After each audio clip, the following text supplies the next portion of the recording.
और इसके अलावा इन्होंने कहा था कि पैरा टीचरों को हम परमानेंट करेंगे उनको, लेकिन किसी भी पैरा टीचर को इन्होंने परमानेंट नहीं किया। इन्होंने सिर्फ माननीय वसुंधरा जी की जो योजनाएं थी उन योजनाओं को ही आगे बढ़ाने का काम किया। उन्होंने जिस तरह के जो शिलान्यास किए उनके फीते काटने का इन्होंने काम किया है। अलवर के अंदर एक चमेली बाग कब्रिस्तान की जगह है, वहाँ के जो अलवर के एक मंत्री हैं टीकाराम जूली जी, उन्होंने अपने चाहने वालों के नाम रजिस्ट्री करा दी। हमारे कब्रिस्तान भी सुरक्षित नहीं है। नमस्कार, मैं नेहा जोशी, आप देख रहे हैं द फैक्ट इंडिया। तो सर, सबसे पहले तो आपको बहुत बहुत बधाई। आपको राजस्थान अल्पसंख्यक मोर्चा का आपको अध्यक्ष बनाया गया। धन्यवाद बहुत बहुत आपको। तो आप अल्पसंख्यक जो मोर्चा का अभियान आपको दिया गया है और आप उसके अध्यक्ष भी हैं, तो किस तरह से आप उसके डेवलपमेंट को देखते हैं? आपने काफ़ी कांग्रेस सरकार की है जो नाकामी आपने गिनवाई है, मदरसा में है, पैरा टीचर्स का आपने है जो नाकामी गिनवाई है, एक कमी गिनवाई है आपने इंटरनेट सुविधा की। तो किस तरह की नाकामी आप देखते हैं? देखिए, राजस्थान की ये सरकार है, जब 2018 के अंदर बनी थी तो इन्होंने घोषणा पत्र जारी किया था कि हम अल्पसंख्यक समाज के विकास के लिए ये काम करेंगे। उन कामों को इस सरकार ने बिल्कुल नहीं किया। चाहे मदरसा टीचर्स का मामला हो, चाहे मदरसा का आधुनिकीकरण करने का मामला हो, इन्होंने तो कहा था कि सारे मदरसों को कंप्यूटर और इंटरनेट से हम जोड़ेंगे। लेकिन मैं इनसे पूछना चाहता हूँ कि 5 साल बीतने जा रहे हैं, आपने एक भी मदरसे को कंप्यूटर से इंटरनेट से नहीं जोड़ा, ये क्या मजाक है? और इसके अलावा इन्होंने कहा था कि पैरा टीचरों को हम परमानेंट करेंगे उनको, लेकिन किसी भी पैरा टीचर को इन्होंने परमानेंट नहीं किया। और इन्होंने कहा कि उर्दू के लिए हम काम करेंगे, उर्दू शिक्षकों के लिए हम काम करेंगे। इन्होंने वापस उर्दू को बंद करने का काम किया है। जहाँ उर्दू 85 लोगों को लगना चाहिए तो वहाँ 5 लोगों को इन्होंने लगाने का काम किया है। इन्होंने जिस वक्त की जो संपत्तियाँ हैं, उन वक्त की संपत्तियों को कोर्ट के आदेश आने के बावजूद उन वक्त संपत्तियों को इन्होंने खाली नहीं कराया गया। इनके पास पैसे नहीं है, खजाना खाली है इनका। जिस तरह की राग इनके मुख्यमंत्री जी रागते हैं कि हमारा खजाना खाली है। जब माननीय वसुंधरा जी थी, जब तो खजाना भरा हुआ था। जब हम गए छोड़ के, जब जनता ने हमारे को मैंडेट नहीं दिया था, तो ये सरकार में आए, इन्होंने सिर्फ माननीय वसुंधरा जी की जो योजनाएं थी उन योजनाओं को ही आगे बढ़ाने का काम किया। उन्होंने जिस तरह के जो शिलान्यास किए उनके फीते काटने का इन्होंने काम किया है। इन्होंने 5 साल में कोई डेवलपमेंट का काम नहीं किया। और हमारे जो मोर्चे के जो कार्यक्रम हैं उनको लेके हम आगामी जो हमारी रणनीति रहेगी उसकी हम शुरुआत कर रहे हैं इनकी खुद की विधानसभा क्षेत्र से। क्यों वहाँ पे जिस तरह का इन्होंने वातावरण बना रखा है, विकास के नाम पर हमारे लोगों को ठगा है, तो हमारी शुरुआत रहेगी जोधपुर संभाग से, और वो भी इनकी विधानसभा से, मुख्यमंत्री जी से। अब इनकी पोल खुलने के लिए हम जनता के बीच में जाएंगे और जनता से कहेंगे कि जब 2018 में आपसे इन्होंने जो वादे किए उन वादों पे सरकार खरी नहीं उतरी है। मैं दूसरा सवाल पूछना चाहूँगी कि आपने जो चमेली बाग कब्रिस्तान का जो आरोप लगाया है कि वहाँ पे कुछ मुख्यमंत्री साहब के कुछ शहीदों को है जो ज़मीन है वो अलॉट करवा दी थी, क्या था वो? थोड़ा विस्तार से समझाइए। देखिए, वो अलवर के अंदर एक चमेली बाग कब्रिस्तान की जगह है, वहाँ के जो अलवर के एक मंत्री हैं टीकाराम जूली जी, उन्होंने अपने चाहने वालों के नाम रजिस्ट्री करा दी।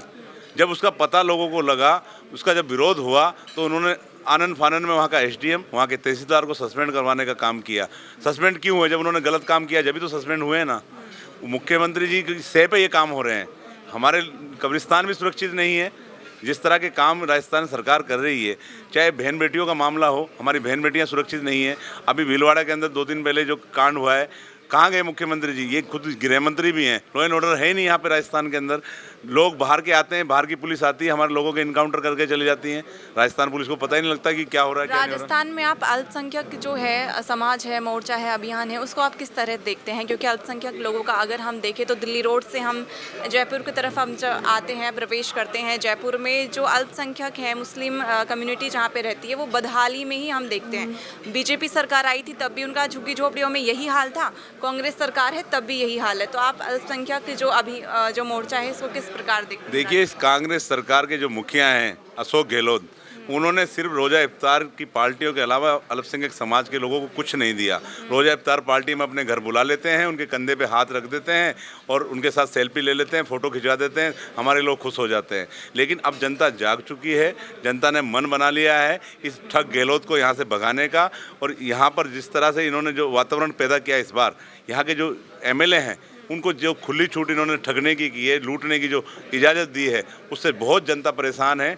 आज भारतीय जनता पार्टी के परिवार में जिस तरह से लोग आ रहे हैं, जो जुड़ रहे हैं, क्योंकि अशोक गहलोत की सरकार की नाकामियों को लेकर हम जनता के बीच में जा रहे हैं, जनता का रिस्पॉन्स हमें अच्छा मिल रहा है। इस बार राजस्थान के अंदर भारतीय जनता पार्टी की सरकार बनने जा रही है। उस सरकार के अंदर हमारी बड़ी भूमिका रहेगी, क्योंकि पहली बार अल्पसंख्यक समाज के लोग इनकी झूठी नीतियों को जाग चुके हैं। अब इनका जादूगर का जो जादू था वो फेल हो गया। फेल इनके लोगों ने करा, इनके मंत्रियों ने फेल किया है। आपको पता है जिस तरह से लाल डायरी का जो मामला चल रहा है उसमें सारी पोल खुल गई है। अपने बेटे के मोह माया में आकर इसने जिस तरह के गलत काम किए हैं, किसी से छुपे हुए नहीं हैं। हम जनता के बीच में जाएंगे और इनकी पोल खोलने का काम करेंगे। आगामी दिनों में अगस्त के आप मोदी मित्र अभियान आप कर रहे हैं, इसका क्या किस तरह आगाज रहेगा? देखिए, मोदी मित्र जी का अभियान जो है हमारा 25 से 31 अगस्त को चलेगा। उसके अंदर जो हमारे प्रबुद्ध जन हैं, बुद्धिजीवी जो लोग हैं, सामाजिक जो प्रतिष्ठित व्यक्ति हैं, उनके बीच में हम जाएंगे, उनको मोदी मित्र बनाने का हम काम करेंगे। तो हम चाहते हैं कि माननीय मोदी जी की जो योजनाएं हैं, माननीय मोदी जी के जो विचार हैं, उन विचारों को हमारे जो प्रतिष्ठित व्यक्ति हैं, बुद्धिजीवी व्यक्ति हैं, उन तक ले जाने का हम काम करेंगे। क्योंकि देश के प्रधानमंत्री सबका साथ, सबका विकास, सबके विश्वास की बात करते हैं। आज जिस तरह से देश ही के अंदर नहीं, दुनिया के अंदर माननीय मोदी जी का जो नाम हो रहा है, उस नाम के पीछे यही कारण है कि वो सबको साथ लेकर चलते हैं। जो योजनाएं चलाते हैं, उन योजनाओं का अगर सबसे ज़्यादा लाभ मिला है तो हमारे समाज के लोगों को मिला है। हम जनता के बीच में जाएंगे, माननीय मोदी जी की योजनाओं को भी बताएंगे और जो मोदी मित्र जो कार्यक्रम है, अच्छे लोगों को हम जोड़ने का प्रयास करेंगे। बहुत बहुत शुक्रिया सर। ये थे हमारे साथ हमीद खान जी, जो राजस्थान अल्पसंख्यक मोर्चा के अध्यक्ष हैं। तो इस बार क्या बीजेपी को अल्पसंख्यक लोगों का भी है जो मत हासिल कर पाएगी, और क्या बीजेपी की इस बार रणनीति रहेगी? आप देख रहे हैं द फैक्ट इंडिया में, आपके साथ नेहा जोशी।